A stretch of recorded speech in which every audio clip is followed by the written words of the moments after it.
जदयू ने आरजेडी पर लगाया बड़ा आरोप। पार्टी ने कहा कि इस लोकसभा चुनाव में जमीन लेकर पैसे दिए गए हैं। जदयू ने प्रेस वार्ता कर इसकी जानकारी दी और राजद पर बड़ा आरोप लगाया है। इसी के साथ आपको बता दें कि प्रदेश प्रवक्ता निहोरा प्रसाद यादव और अरविंद निषाद साथ ही अंजुम आरा ने बारी बारी से आरोप लगाया।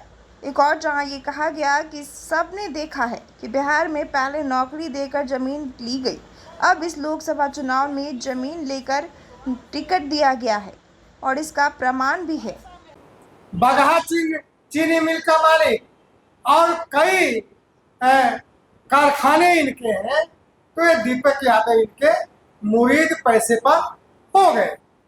तो हमारा ये कहना है कि राजनीति में जो धारा नीति लालू यादव और तेजस्वी यादव ने चलाया है, शायद ही कोई गरीब का बेटा राजनीति कर पाए, यह मुझको नहीं दिखता है इनके नीति से। क्योंकि अब तो हो ही गया कि जो जिसके पास पैसा होगा, पैसा देगा, वह चुनाव लड़ेगा। आरजेडी में ऐसा नहीं हो रहा है। कार्यकर्ता उपेक्षित हैं, गुस्से में हैं।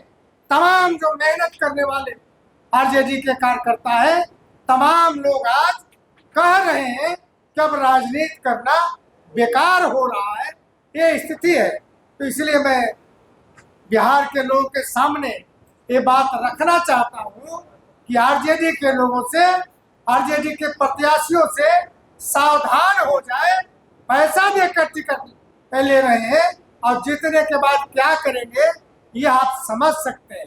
मैं इतना ही कहना चाहता हूँ। और इसके बाद अरविंद निषाद जी जो प्रवक्ता हमारे हैं, कुछ बातें। दल जिस चीज के लिए विख्यात हो चुकी है और अपने साथ वीआईपी पार्टी जो सन ऑफ फलाह मुकेश सहनी की पार्टी है, उनके साथ आरजेडी का गठबंधन हुआ और राजद ने अपने कोटे से 3 सीटें उनको अलॉट किया। उस 3 सीट में एक सीट का कल उन्होंने अनाउंस किया, झंझारपुर सीट। जैसा कि निहोरा जी ने बताया कि उस सीट पर पहले पूर्व विधायक श्री गुलाब यादव जी का मीडिया हलकों में बहुत तेजी से चर्चा था कि वीआईपी पार्टी ने उनको अपना उम्मीदवार बनाया है या उस दिशा में वो सफल हो रहे हैं। गुलाब जी झंझारपुर में रोड शो भी कर लिया, लेकिन कल जो उम्मीदवार घोषित किए गए सुमन महासेठ, जैसा कि नाम ही महासेठ है,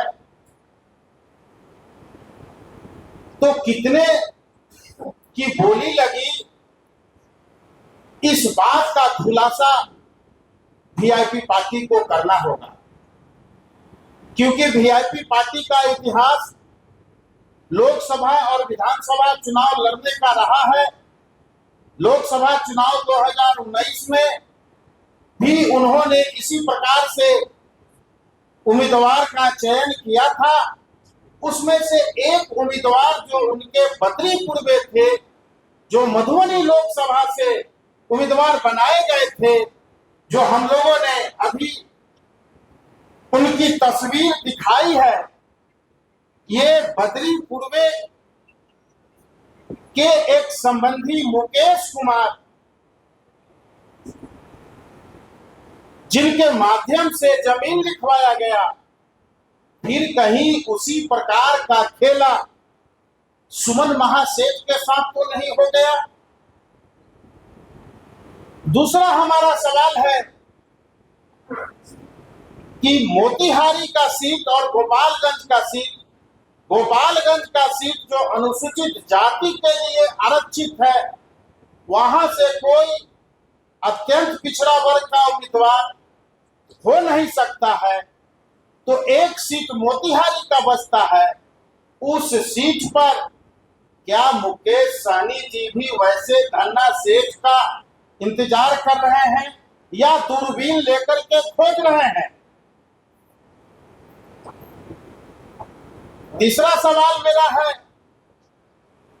कि मोतिहारी सीट जो अत्यंत पिछड़ा निषाद मल्लाह बहुल क्षेत्र है और वीआईपी पार्टी और मुकेश सहनी निषादों का नेता होने का खोखला झूठा दावा करते हैं, क्या इस चुनाव में गरीब साधन विहीन मल्लाह निषाद समाज के व्यक्ति को उम्मीदवार बनाने का काम करेंगे क्या?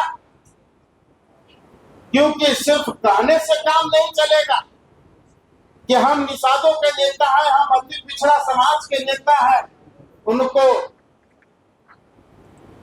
मोतिहारी सीट से उम्मीदवार बनाने के लिए उस दिशा में आगे बढ़ना पड़ेगा। और वीआईपी पार्टी